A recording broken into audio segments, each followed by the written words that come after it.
Un des nœuds des tensions au Moyen-Orient se concentre sur le sud Liban où Tsahal conduit des frappes malgré l'accord signé entre Washington et Téhéran. Israël dit avoir visé des positions du Hezbollah après avoir essuyé des tirs contre ses troupes. Selon Tsahal, l'organisation chiite alliée de l'Iran a tiré une cinquantaine de projectiles dans la nuit de vendredi à samedi.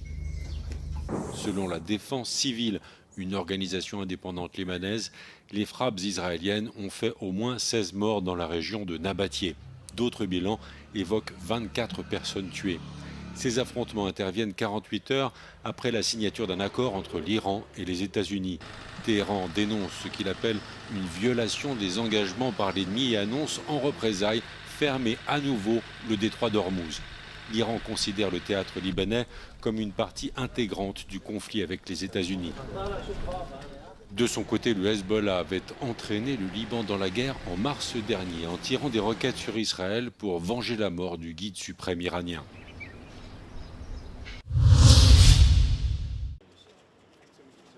Une semaine, c'est le délai de l'ultimatum posé par Volodymyr Zelensky et Alexandre Loukachenko. Le président ukrainien exige que l'homme fort du Bélarus désactive les tours de guidage disposées le long de la frontière avec son pays. Volodymyr Zelensky explique qu'il s'agit d'un matériel militaire utilisé par l'armée russe pour guider ses missiles tirés sur l'Ukraine. Для чого слова, що він не хоче бути в війні? Хай зніме цю техніку, хай вимкне цю техніку. Я думаю, що йому тижня буде достатньо цього зробити. Тому що, чому я кажу тиждень, тому що зараз кожного дня через це гинуть наші цивільні люди, поранені діти. Якщо він це не зробить, зробимо ми. Lors du déclenchement de l'invasion de l'Ukraine à grande échelle, le 24 février 2022, la Russie s'est servie du Bélarus comme base pour lancer ses troupes vers Kiev. Moscou fait pression pour entraîner Minsk encore aujourd'hui plus loin dans la guerre. Ce samedi, des frappes sur Kharkiv, la grande ville du nord-est de l'Ukraine, ont fait au moins 1 mort et 9 blessés selon le bilan des autorités locales. Accident ferroviaire entre 2 trains en Angleterre. Un des trains s'est encastré dans la dernière voiture de l'autre alors qu'il était à l'arrêt.